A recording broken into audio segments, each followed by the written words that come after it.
The coffee in the cardboard cup had gone cold an hour ago, but Lena Vance held it anyway, more for something to do with her hands than for any pretense of drinking it. From her position in the passenger seat of a nondescript SUV, the city of Mosul looked like a sleeping beast, its breath held in the tense silence between distant thuds of artillery and the occasional clatter of small arms fire. The stars overhead were a lie. They promised peace. But the darkness below belonged to the men with the rifles and the night vision. "You see that?" the man beside her said, his voice a low, gravelly rasp filtered through a decade of cigarettes and shouted commands. His name was Kowalski, a master chief with the kind of quiet authority that filled a room without him ever raising his voice. He was a SEAL, through and through, a relic from a time when the rules of engagement were simpler, and he gestured with his chin toward the jagged skyline of bombed-out buildings to the east. "That's your AO. And here's your first lesson, analyst. Nighttime is controlled by snipers. Not by you, not by satellites, not by your fancy little drones that sound like a swarm of pissed-off bees. By them. We move when they let us. We breathe when they decide we can. You understand?" Lena didn't flinch. She'd been briefed on Kowalski's legendary status, his impatience with anyone not carrying a weapon and 100 pounds of gear. She was CIA, a targeting analyst. Her weapons were pattern analysis, thermal imaging, and a mind that could track the movement of a single man through a city of 1,000,000 by the shadow he cast on a satellite feed. She was here because the sniper threat was crippling the Iraqi counterterrorism service's advances. They were losing a platoon a week to a ghost. "I understand the statistics, Master Chief," she replied. So her voice calm, devoid of the defensiveness he was clearly trying to provoke. 17 confirmed kills from that sector in the last 10 days. 3 different firing positions, all within a 300-meter radius. Shots taken under a new moon. They're using suppressed Dragunovs. The sound is distorted, making it nearly impossible to triangulate. Kowalski grunted, a sound that could have meant anything from grudging respect to profound annoyance. Statistics. The bullet doesn't give a damn about your statistics. It just punches a hole. So, what's your big plan? Gonna draw them a map with your mouse? Lena finally set the cold coffee down. "My plan is to go for a walk." He stared at her, his face a mask of disbelief in the green glow of the dashboard lights. A walk. Yes, before first light. The absurdity of the statement hung in the air. The area she was pointing to was a no-man's land of rubble, corpse-filled alleyways, and ISIS holdouts. Every window was a potential eye, every pile of trash a possible command-detonated IED. "Absolutely not," he said, the finality in his voice like a door slamming shut. "My job is to get you to your meetings with the CTS liaisons alive. Taking you into the shit is not in the job description. You go out there, you're dead in 5 minutes, and I'm the one who has to write the letter to your mom." Lena turned to look at him fully.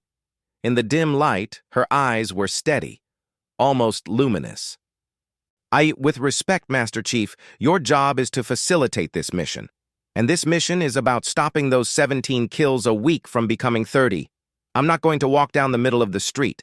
I'm going to find a place to watch. And I'm going to find their watch. They're not ghosts. They're men. Men who have to eat, men who have to piss, men who get bored and shift their weight at the worst possible moment.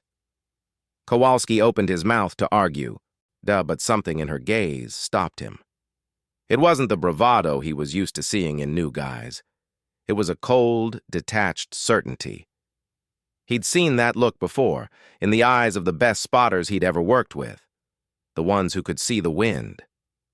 "You ever even fired a weapon?" he asked, the question a final, desperate attempt at logic. "I'm proficient with a sidearm," she said. "And I'm an excellent shot with an M4. But that's not the point. If I'm shooting, I've already failed." He ran a hand over his cropped hair, a long, slow exhale escaping him.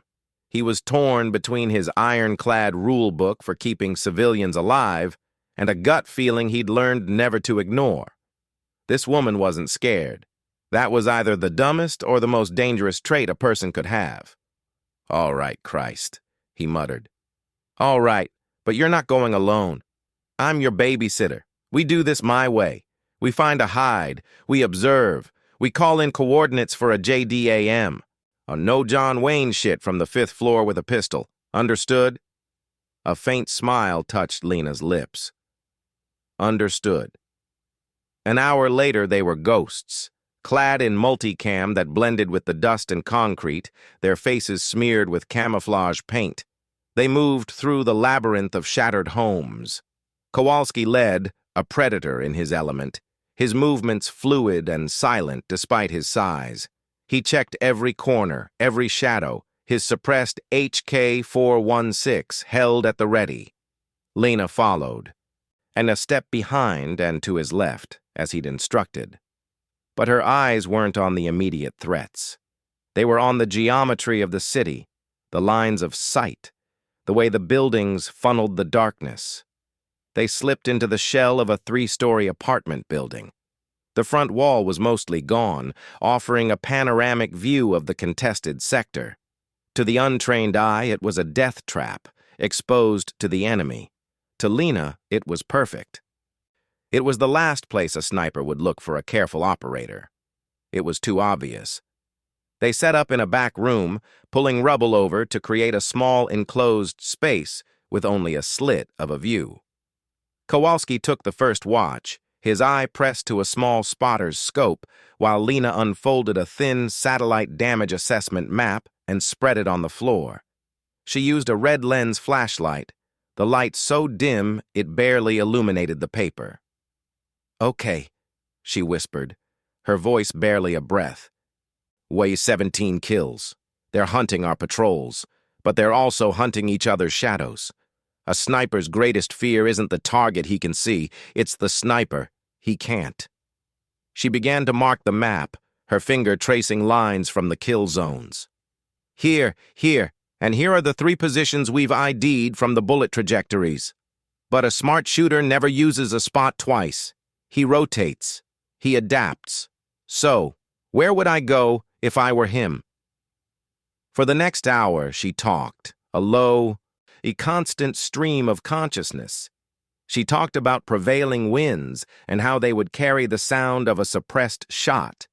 She talked about the phases of the moon and the quality of the shadows it cast. She talked about the psychology of a man who had killed 17 times in 10 days. The arrogance, the complacency, the need for a new thrill. Kowalski listened, half his attention on the street, the other half captivated by the way her mind worked. It was like watching a master codebreaker, not with a machine, but with pure, deductive logic. "He likes the high ground," she concluded, her finger tapping a spot on the map. "But he's not an idiot. He knows we'll be watching the rooftops. So he's using the 2nd or 3rd floor. He needs a clear, angled shot down a major thoroughfare. That gives him 2 options." She circled 2 buildings about 400 meters apart. The old textile factory, or that half-collapsed apartment block with the green water tank still on the roof. Kowalski looked through his scope at the 2 buildings. They were just shapes in the darkness. "That's a lot of real estate to cover. We can't watch both from here." "We don't have to watch," Lena said, a new edge to her voice. "We have to make him watch us." Before he could stop her, she had slipped out of their hide and was crawling through the debris toward the exposed front of the building. Kowalski's heart hammered against his ribs. He swore under his breath, a litany of curses aimed at every CIA recruiter who had ever lived. He trained his rifle on the shadows, his finger resting on the trigger, his world narrowed to the small of her back as she moved.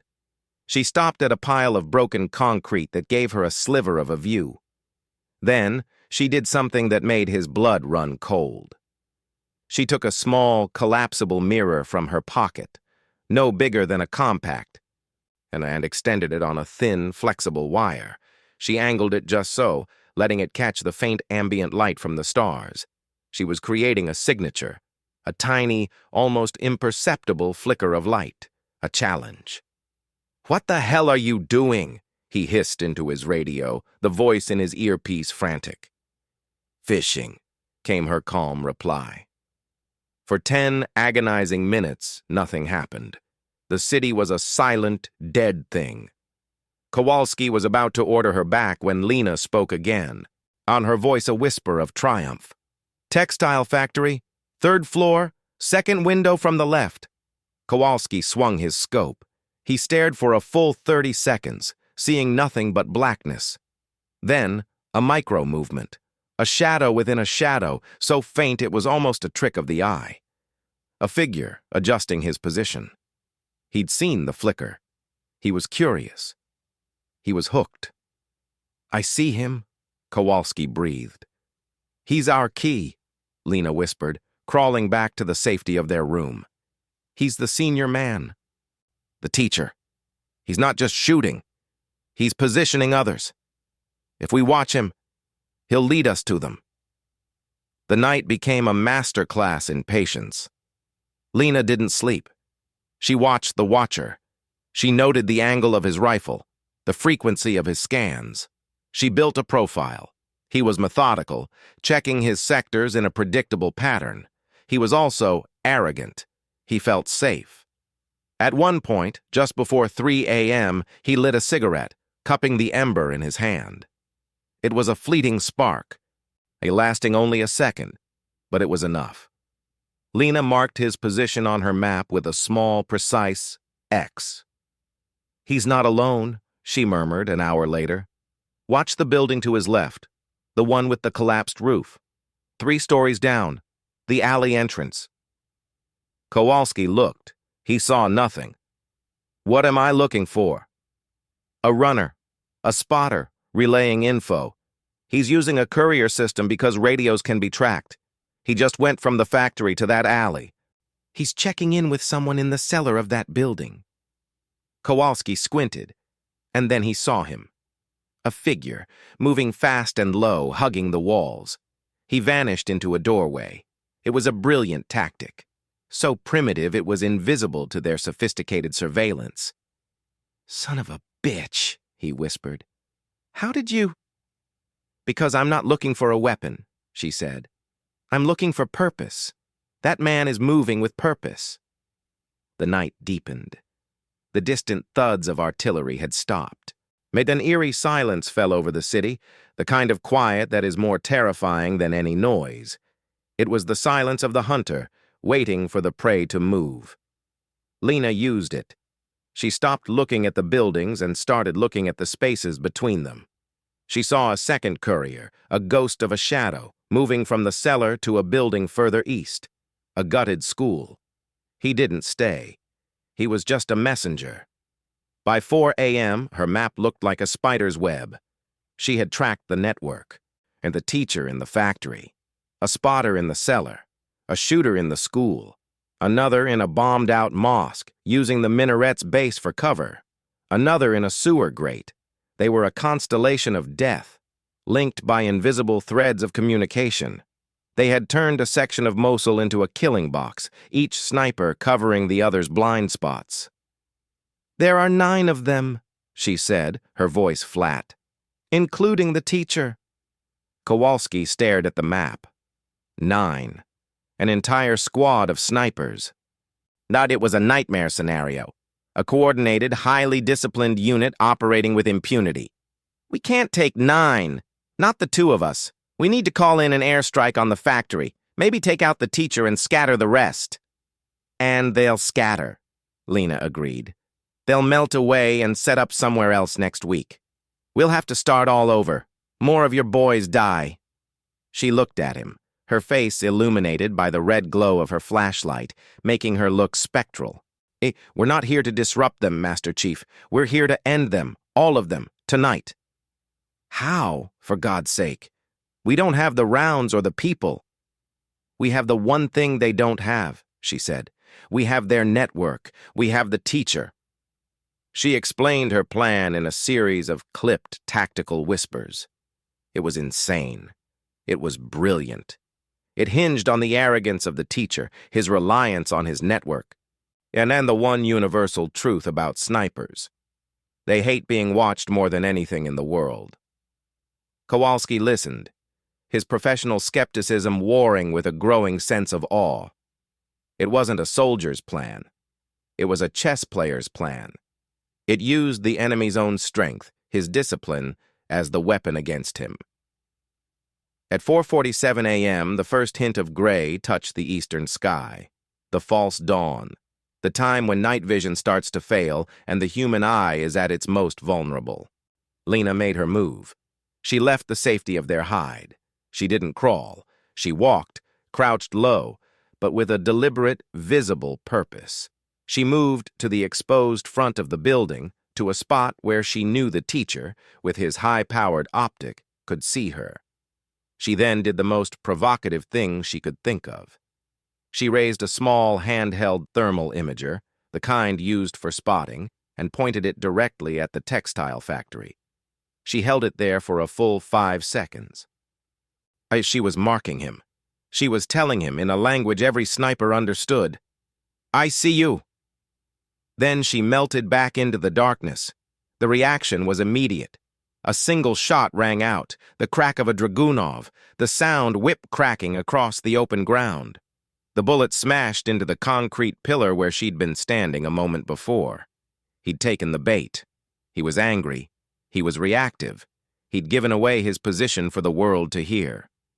But Lena wasn't in the world, and she was in his head. "He's moving," she whispered into her radio, having circled around to a different vantage point within the building. "He's spooked. He thinks we're a forward observer team calling in an airstrike. He's going to ground." She watched through a crack in the wall as a shape detached itself from the factory and scrambled down a drain pipe. He wasn't fleeing. He was relocating. And he was going to his fail-safe, his bolt hole. He was heading for the cellar, and to meet with his spotter and coordinate a response. "He's going into the cellar building," she reported. "Get ready." Kowalski was already moving. He had left their original hide the moment Lena had drawn the shot. He was a wraith slipping through back alleys, using the cover of the sniper's anger to mask his own movement. He reached the building with the cellar, a dark, hulking shape. He found a doorway with a line of sight to the entrance the courier had used. The minutes crawled by. Lena, and from her new perch, watched the other buildings. The network was stirring. They had heard the shot. They were confused. A figure appeared briefly in the window of the school, then withdrew. A shadow moved near the mosque. They were waiting for instructions from the teacher. He never got the chance to give them. From the cellar, there was a sudden, muffled burst of automatic gunfire, the sound sickeningly intimate in the quiet. It was over in 2 seconds. Then, silence. A minute later, Kowalski's voice crackled in Lena's earpiece, strained but controlled. "Teacher and his spotter are done. I'm in his nest. He has a radio, a fancy one. It's on." Lena's heart soared, the final piece of the puzzle. "Can you work it?" "It's in Arabic, but the buttons are the same. I see a transmit button." "Good. Now you become the teacher." For the next 15 minutes, Lena became the conductor of a macabre orchestra. From her perch, she could see the other sniper positions. And she could see them waiting. Kowalski, using the captured radio, began to issue orders in broken, guttural Arabic, mimicking the clipped commands of a seasoned fighter. Lena told him what to say. "Tell the one in the school to reposition to the east. Tell him the infidels are trying to flank." A moment later, a figure slipped out of the school, moving quickly toward a new position Lena had already identified as a kill zone, an open stretch of ground with no cover. "He's moving," she breathed, as she watched him go. He never made it. A single, precisely aimed shot from an M110 semi-automatic sniper system cracked through the dawn. Kowalski, from his new vantage point in the cellar's upper floor, had a clean shot. The figure crumpled and lay still. "One down," he reported, his voice flat. Good. Next. The one in the mosque. Tell him there's a high-value target in the building to his north. Tell him to take the shot. Again, the radio squawked. Again, the bait was taken. And the sniper in the mosque, eager for a prestigious kill, exposed himself to get a better angle.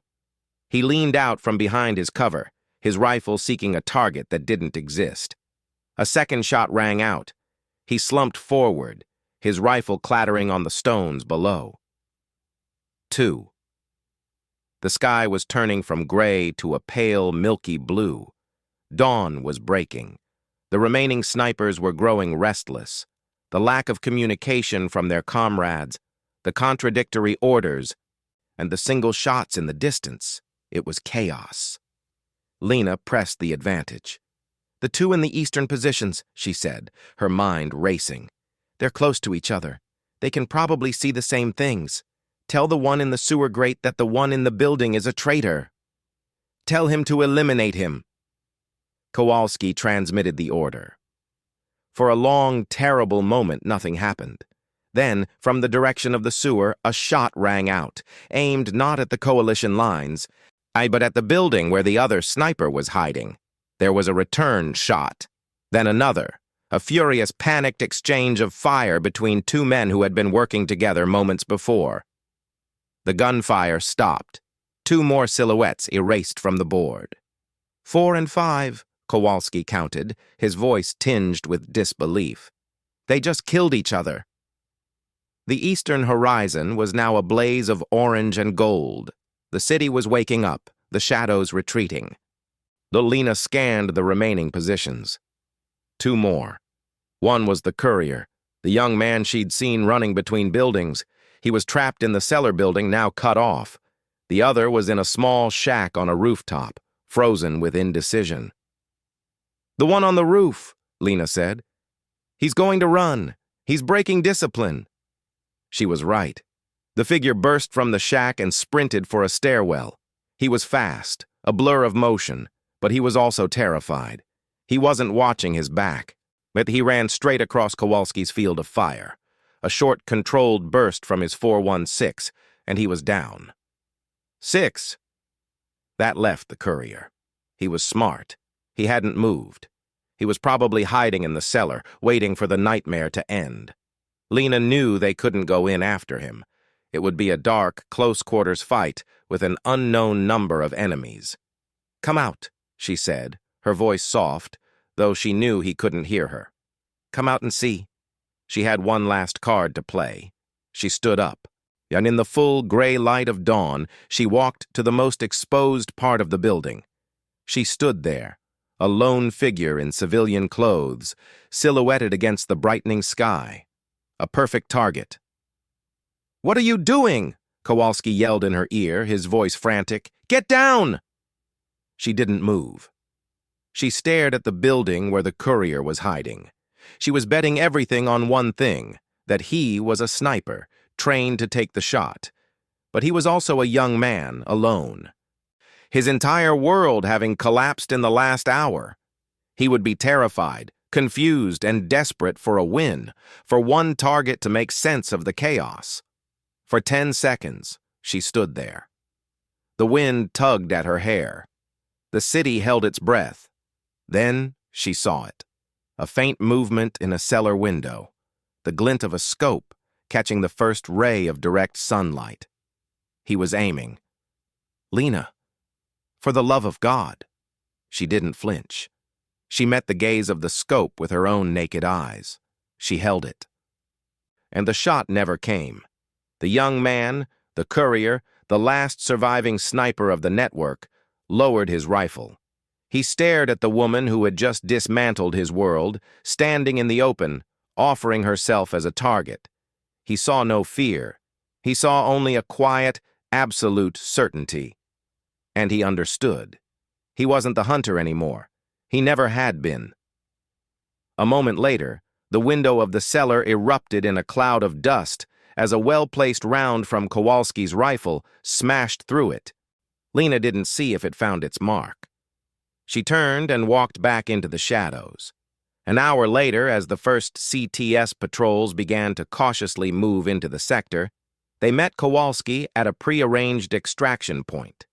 He looked haggard, his face smeared with dust and sweat, his eyes holding a look she hadn't seen before. It wasn't respect. It was something closer to awe, mixed with a healthy dose of fear. "The last one?" she asked, her voice tired. "Confirmed," he said, his voice hoarse. That makes 9. He looked at her, really looked at her, as if seeing her for the first time. "How did you know he wouldn't shoot?" "I didn't," she admitted, accepting a bottle of water from him. "But he was a sniper. And a sniper's greatest weapon is patience. His greatest weakness is doubt. I just gave him a reason to doubt everything he thought he knew." She took a long drink. "The night is over, Master Chief. The city belongs to the morning again." Kowalski just shook his head, a slow, wondering motion. He'd led teams on 1,000 missions, killed more men than he cared to remember, but he had never seen a victory quite like this. It was a victory won not with bullets, but with a mirror, a map, and a mind that refused to accept that the night belonged to anyone but her. The SEAL's old axiom was dead, buried in the rubble of Mosul alongside 9 ghosts.